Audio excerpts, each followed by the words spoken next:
Mari kita berdoa. Mari kita berdoa.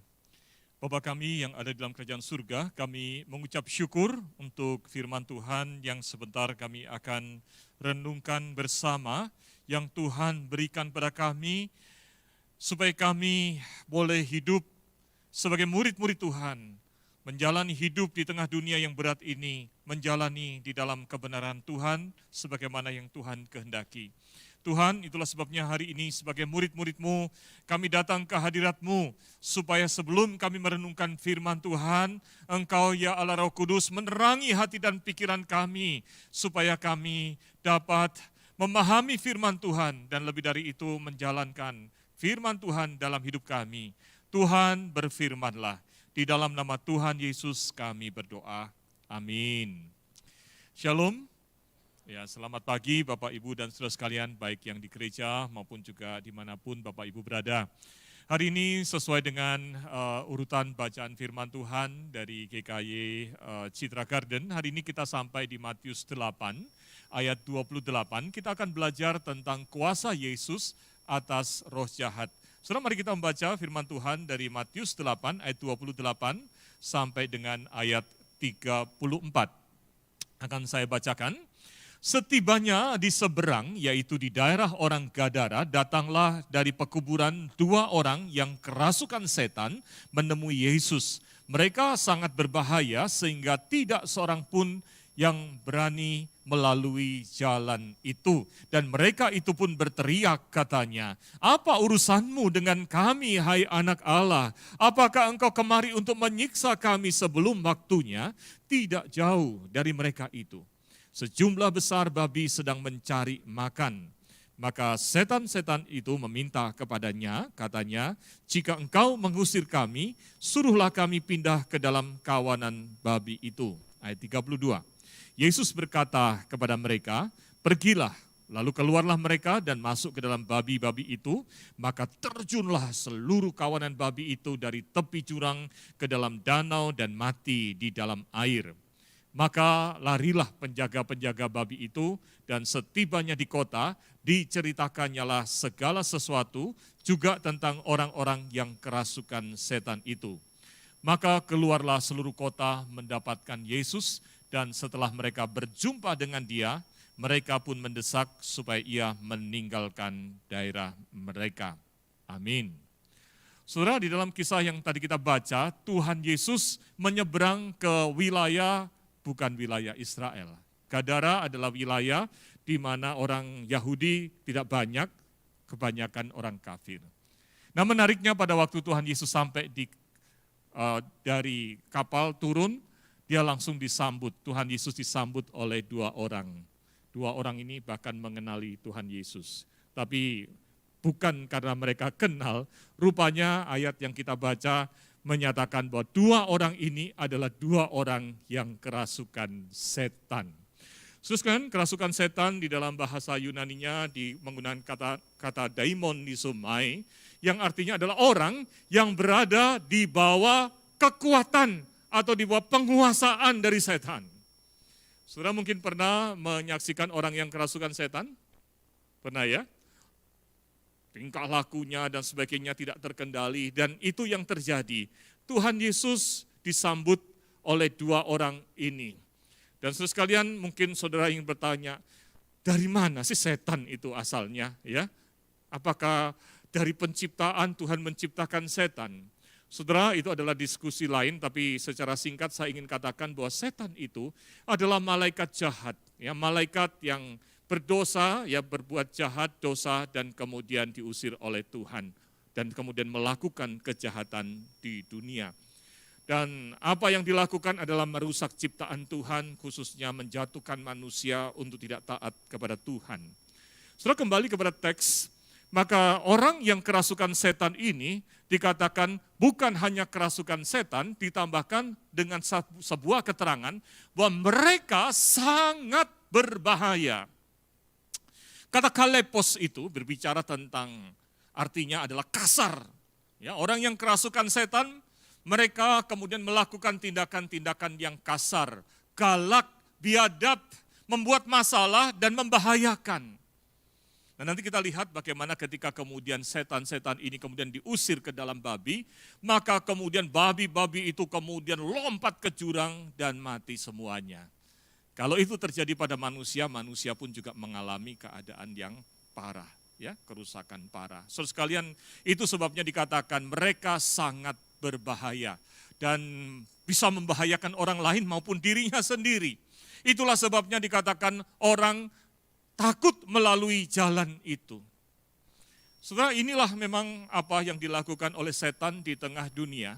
Ya, aktivitas setan itu selalu cenderung merusak ciptaan Allah, terutama manusia yang adalah gambar, diciptakan menurut gambar dan rupa Allah. Setan sangat senang kalau manusia jadi jatuh ke dalam dosa. Setan sangat senang kalau manusia kemudian menjauh dari Tuhan. Setan sangat suka kalau kemudian manusia menjadi mengikuti setan. Nah, ini adalah keadaan yang terjadi pada saat itu. Tetapi yang menarik saudara sekalian, mari kita lanjutkan bacaan kita di dalam ayat yang ke-29 dikatakan ketika ya mereka itu bertemu dengan Tuhan Yesus, dikatakan dan mereka itu pun berteriak. Nah, kata mereka ini siapa sebetulnya? Apakah dua orang yang kerasukan ini? Saudara, dua orang yang kerasukan ini tidak mengenal Tuhan Yesus. Mereka bukan yang sedang bercakap-cakap dengan Tuhan Yesus. Makanya kalau ada fenomena terjadi orang kerasukan setan, kemudian suaranya bisa berubah, orang laki jadi bersuara perempuan, ya dan sebagainya. Kenapa? Karena di dalam penguasaan setan, orang tersebut sekalian tidak berdaya. Dan yang dimaksud dengan mereka di sini adalah setan-setan itu yang berbicara. Dikatakan, apa urusanmu dengan kami, hai anak manusia? Saudara, menarik sekali. Setan-setan itu memanggil Tuhan Yesus dengan panggilan anak Allah. Ya, anak Allah. Artinya setan itu mengenali Tuhan Yesus adalah anak Allah. Betul? Setan itu menyadari, bahkan mengakui Tuhan Yesus adalah anak Allah. Luar biasa saudara sekalian. Sementara orang Farisi dan Yahudi menyangkali Tuhan Yesus adalah anak Allah, setan-setan malah mengakui, menyadari bahwa benar Tuhan Yesus adalah anak Allah. Ya, makanya saudara sekalian, berhenti sampai di sini dahulu. Kita sebagai orang Kristen hati-hati dengan kata, saya percaya Tuhan Yesus. Ketika saudara ditanya, apakah saudara percaya Tuhan Yesus? Jawabannya apa? Iya, betul ya. Pertanyaannya percaya apa? Kalau percayanya artinya percaya tentang Tuhan Yesus, maka tidak lain, tidak bukan mirip sama setan-setan ini. Percaya tentang Tuhan Yesus, yaitu bahwa Tuhan Yesus adalah anak Allah.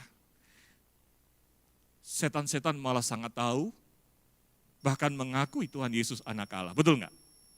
Kalau kita hanya sekedar pengakuan bahwa Tuhan Yesus adalah anak Allah, itu bukan percaya yang menyelamatkan.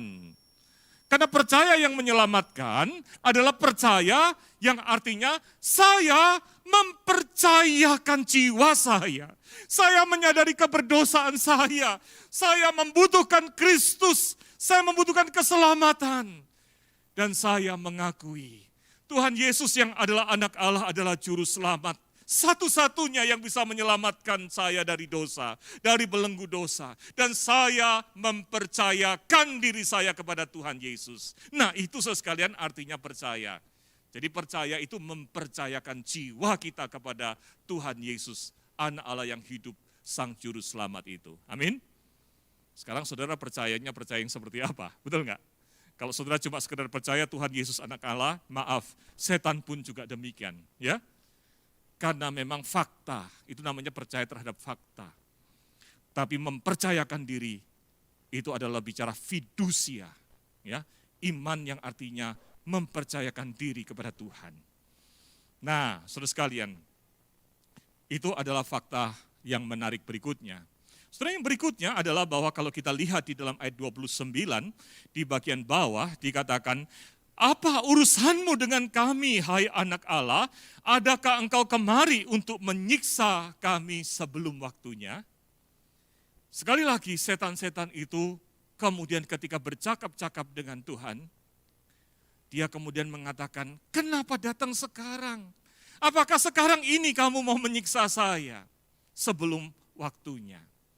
Rupanya setan-setan itu mengetahui nasib mereka, bahwa mereka akan disiksa dalam siksa kekal. Setan mengetahui bahwa dirinya akan dihukum oleh Allah di dalam penyiksaan yang kekal oleh Tuhan. Mari saudara kita lihat dalam Wahyu 20 ayat yang ke-10. Di dalam Wahyu 20 ayat 10 firman Tuhan berkata begini, dan iblis yang menyesatkan mereka dilemparkan ke dalam lautan api dan belerang, yaitu tempat binatang dan nabi palsu itu, dan mereka disiksa siang malam sampai selama-lamanya. Amin. Iblis tahu, setan tahu, nasib mereka akan dihukum dalam siksa yang kekal. Manusia kadang nggak tahu hal itu malahan. Kenapa saudara sekalian? Coba saudara mari saya recall kembali pikiran saudara tentang surga dan neraka. Dan ini sering kali saya lakukan pada waktu kelas katekisasi atau mentoring terakhir sebelum memastikan seorang dibaptis atau CD. Biasanya saya akan tanya begini pertanyaannya. Saudara sekalian, surga adalah tempat Allah bertakhta, makanya disebut kerajaan surga. Maka itu surga rajanya adalah Allah. Kalau neraka, apa yang terjadi? Siapa yang bertahta di neraka? Jawabannya adalah? Lu nggak jawab saudara. Kalau surga itu kerajaan surga, Allah yang bertahta jadi raja. Neraka, siapa yang bertahta di neraka? Hah? Siapa yang berkuasa di neraka? Sudah banyak orang Kristen berkata, kerajaan surga rajanya Allah, neraka juga kerajaan rajanya adalah setan. Loh, siapa yang bilang? Betul enggak? Saudara, yang berdaulat di neraka adalah siapa? Tuhan. Berdaulat itu artinya bukan Tuhan duduk-duduk di neraka, bukan. Berdaulat itu artinya Tuhan penguasa atas alam semesta dan seluruh realita, maka neraka itu ada di dalam penguasaan Tuhan. Amin. Neraka itu adalah tempat baik orang berdosa dihukum, maupun juga setan dan iblis dihukum. Itulah sebabnya saudara sekalian dikatakan dalam Wahyu 20 ayat 10, iblis itu akan dihukum dalam siksa kekal di neraka. Nah ini penting sekali. Kenapa? Karena kita itu seringkali terpengaruh film-film silat atau cerita dongeng, betul kan? Lalu ada kerajaan neraka berantem sama kerajaan surga, begitu kan? Dan itu tanpa sadar saudara sekalian, kita seperti itu cara mikirnya. Sehingga tanpa sadar kadang-kadang ada orang Kristen yang berpikir begini, saya ini hidup tidak baik-baik amat, nurutin firman Tuhan rasanya juga susah, alah daripada dekat sama Tuhan tapi nanggung-nanggung, saya deketin iblis deh. Kenapa? Karena kalau dekat sama setan lumayan. Kalau dekat sama Tuhan, kerja harus jujur, tapi kalau dekat sama setan, enggak jujur dapat cuan, betul enggak? Ya, orang korupsi dapat cuan, hakim agung bisa korupsi, waduh cuannya banyak. Jadi rupanya kalau dekat sama Tuhan lebih susah. Makanya selama hidup di dunia, saya baik-baikin setan, pergi ke gunung ini, ke gunung itu, dan sebagainya pesugihan. Saya hidup senang-senang, nanti di surga karena saya baik sama setan, maka di neraka, kalau sampai nanti saya mati masuk neraka, karena selama hidup saya dekat sama setan, nanti di neraka saya dapat neraka dengan ruang yang pakai AC. Betul nggak? VIP, kenapa? Karena hopengnya setan. Makanya banyak orang di dunia ini suka hopeng, ya, suka berteman sama setan, mikirnya toh nanti di neraka paling tidak dapat tempat VIP. That is totally wrong, sama sekali salah, betul nggak? Karena di neraka setan pun akan dihukum Tuhan. Nah saudara, pemahaman ini penting supaya kita tidak main-main dengan setan. Pemahaman ini penting karena Tuhan juga mengingatkan di dalam 1 Petrus 5 ayat 8, sadarlah dan berjaga-jagalah, lawanmu si iblis berjalan keliling seperti singa yang mengaum, yang hendak menerkam engkau, mencari kelemahanmu. Iblis adalah lawan, bukan kawan. Kita ngomong sama-sama, 1, 2, 3. Iblis adalah lawan, bukan kawan. Ya, jangan berkawan dengan iblis. Saudara, hal ini penting. Mari kita lanjutkan berikutnya. Apa yang kita temukan di sini? Saudara, dalam ayat 29 dan sampai dengan ayat yang ke-31, firman Tuhan, kalau kita lihat, iblis itu banyak bicara. Ya, setan ini banyak bicara. Tuhan Yesus sudah ngomong belum? Belum. Tuhan Yesus baru datang, setannya yang banyak ngomong. Apa urusanmu dengan kami, hai anak Allah? Betul ya? Lalu kemudian Tuhan Yesus belum ngomong apa-apa lagi, langsung cepat-cepat ayat 31, setan-setan itu berkata, meminta kepada Tuhan dikatakan, jika engkau mengusir kami, suruhlah kami pindah. Tuhan Yesus padahal belum mengusir, betul enggak? Tuhan Yesus belum ngomong apa-apa. Setan begitu ketemu Tuhan Yesus, udah kelabakan. Kenapa? Karena ada wibawa, ada otoritas yang dia kenali. Sehingga setan itu keder, enggak nyaman. Saudara, setan gentar dan takluk pada wibawa Tuhan Yesus.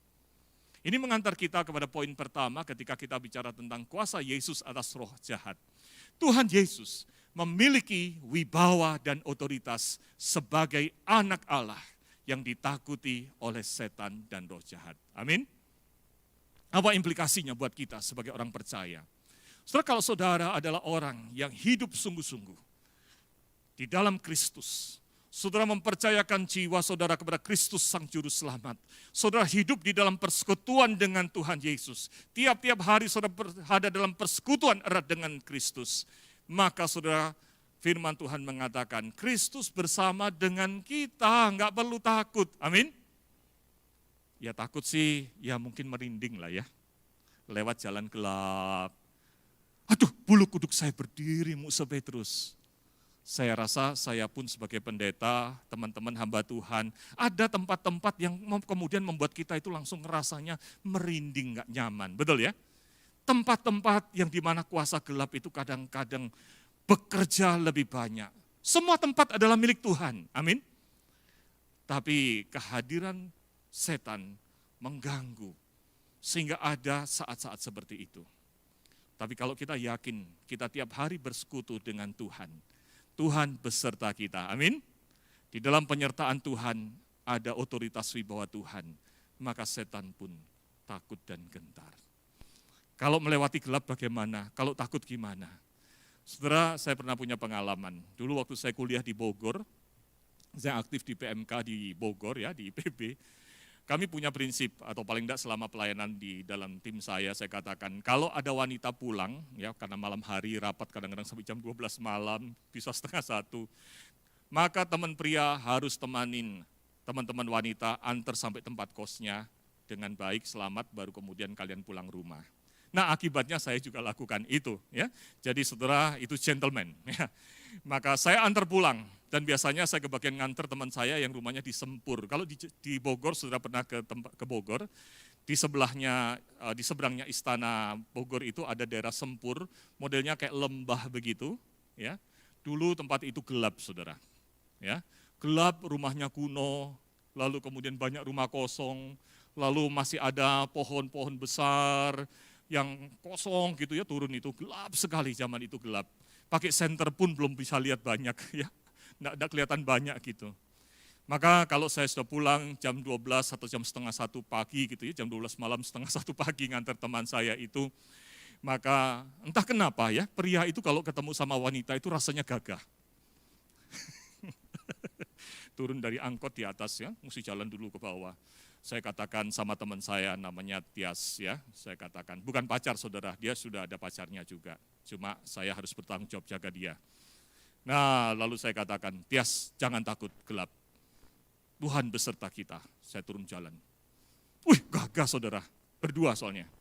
Begitu dia masuk ke tempat kosnya, pintu ditutup, saya balik gemeter saudara. Merinding, ya lalu jalan. Tapi sekali lagi, kita anak Tuhan. Tuhan beserta kita, amin. Maka di dalam merinding gimana? Ya dalam merinding pun mengingatkan diri. Ingat Tuhan Yesus beserta kita, amin. Bahkan bila perlu untuk menguatkan, mengingatkan iman kita, bukan manggil Tuhan Yesus, Tuhan pasti beserta kita. Tapi untuk mengingatkan diri kita bahwa Tuhan beserta kita, kadang kita perlu melakukan sesuatu. Ya, maka saya biasanya sambil nyanyi, jalan serta Yesus. Malam-malam gelap gak ada orang saudara sekalian ya. Jalan serta Yesus, tambah merinding, tambah kenceng nyanyinya gitu ya. Tapi kuat, berani, meyakinkan diri kita sendiri, Yesus bersama kita, amin. Makanya waktu lewat tukang rokoknya bingung, ini kenapa ada anak laki nyanyi malam-malam, jam 12 malam.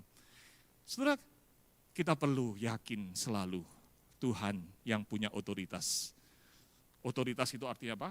Kewenangan, kedudukan yang tinggi, yang iblis takut, maka lewati semuanya bersama Tuhan.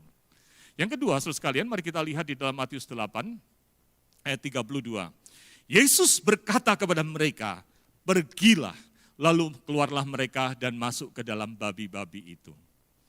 Saudara, Tuhan Yesus tidak banyak bicara di dalam peristiwa ini, betul ya?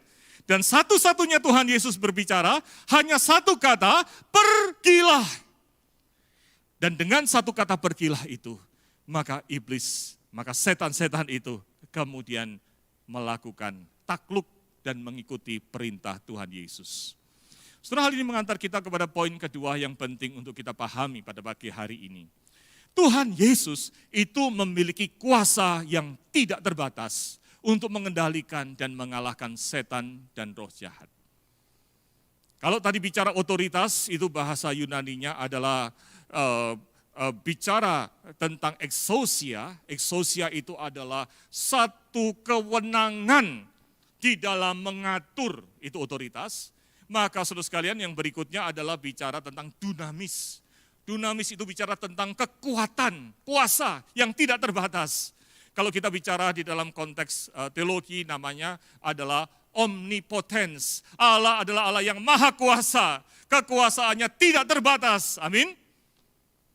Dan Tuhan bahkan dengan satu kata bisa mengendalikan, menaklukkan, mengalahkan setan. Setelah hal ini mengajak kita untuk mengingatkan kita bahwa ketika kita berjalan bersama Tuhan, hidup di dalam persekutuan dengan Tuhan, jangan takut. Ya. Kalaupun kita harus berhadapan dengan kuasa setan, penampakan, power encounter, keadaan orang kerasukan, Tuhan kita bukan hanya punya wibawa yang ditakutin, tapi punya kuasa untuk menaklukkan setan. Amin. Nah, berikutnya saudara sekalian, mari kita lihat lompat ke Lukas 9 ayat yang pertama.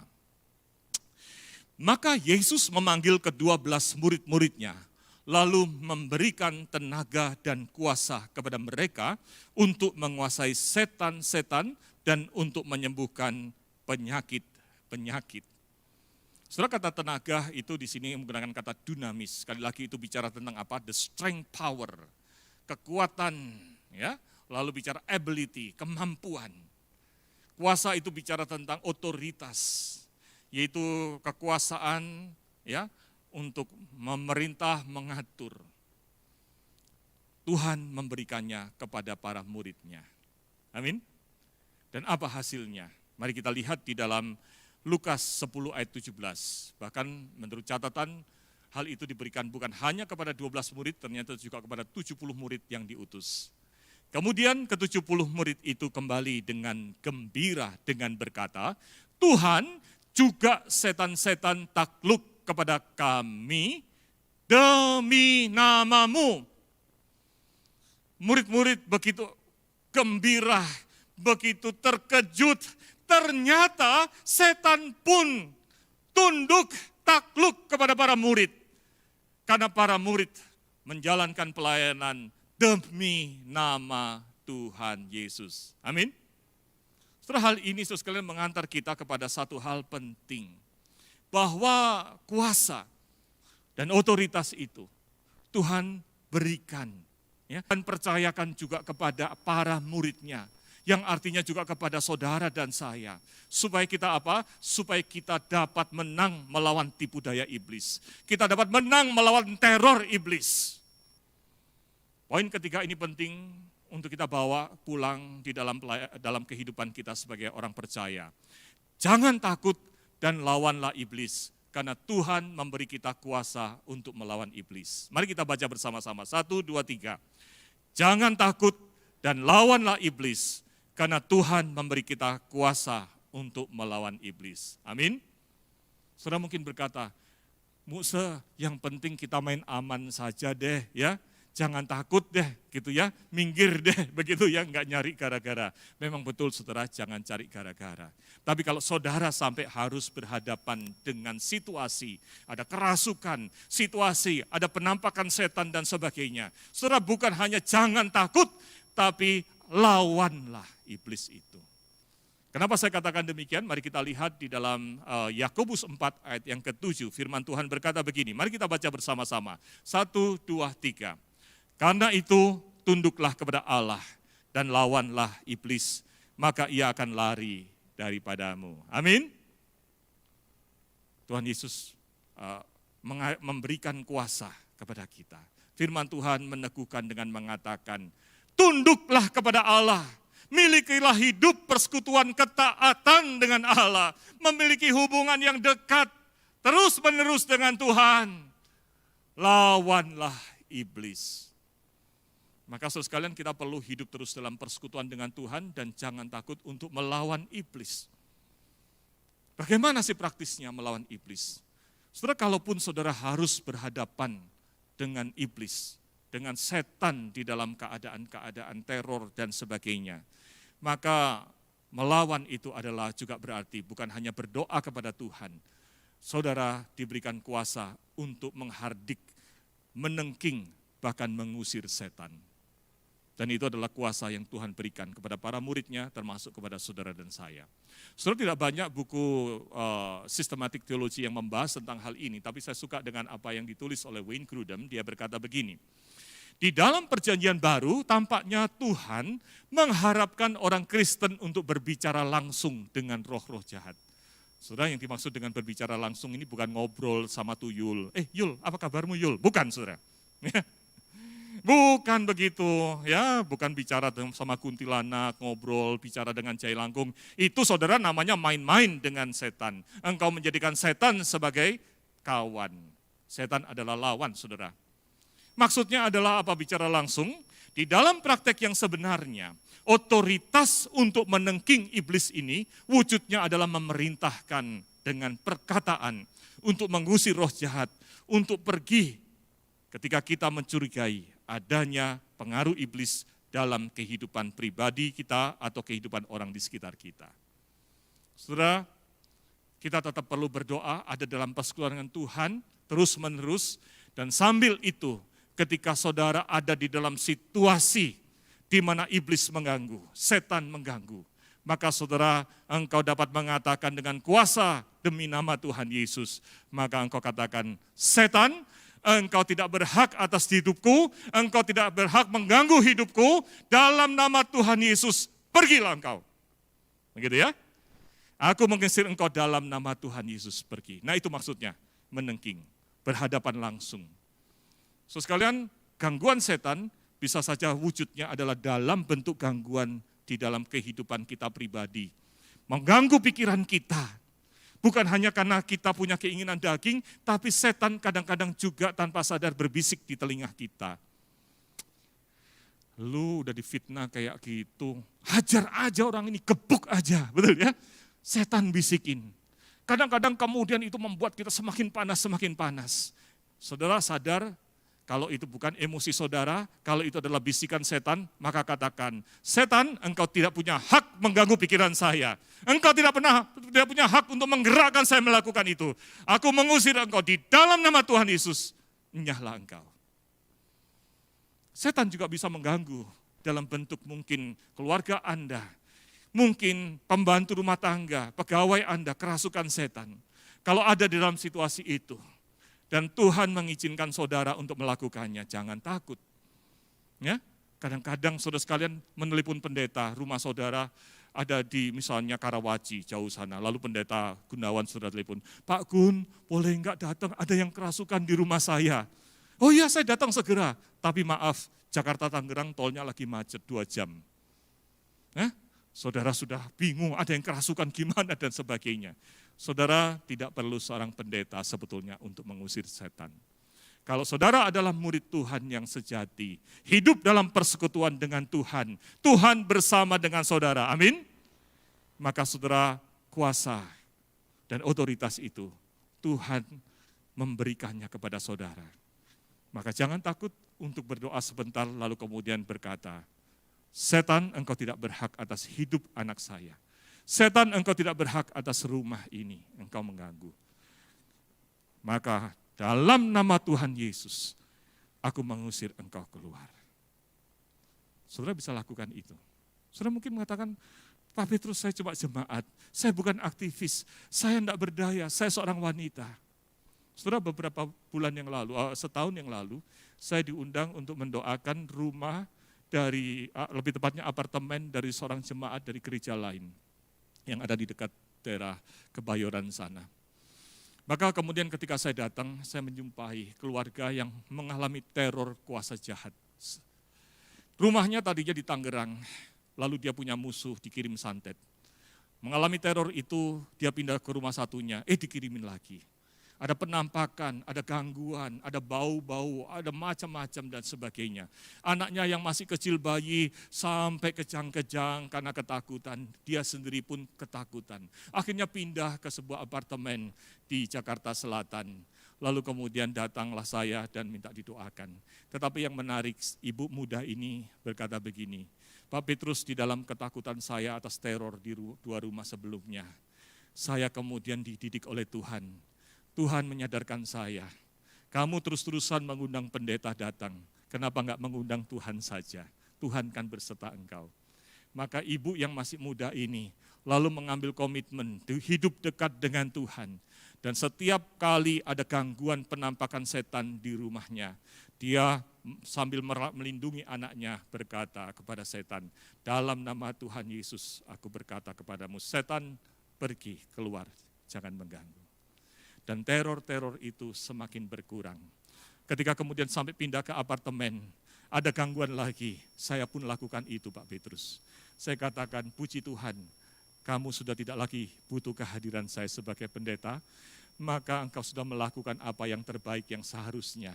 Karena kepada setiap murid-muridnya, kepada setiap anak-anak Tuhan, Tuhan melengkapi kuasa, otoritas supaya saudara dapat melawan segala tipu daya dan gangguan iblis. Amin.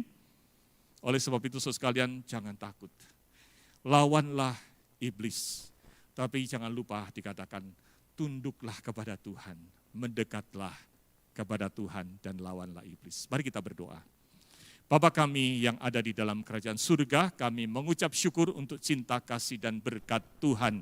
Kami percaya ya Tuhan, di dalam hidup di tengah dunia ini, iblis dan setan tidak tinggal diam, tidak suka kami dekat dengan Tuhan. Teror dan segalanya hadir di sekitar kami.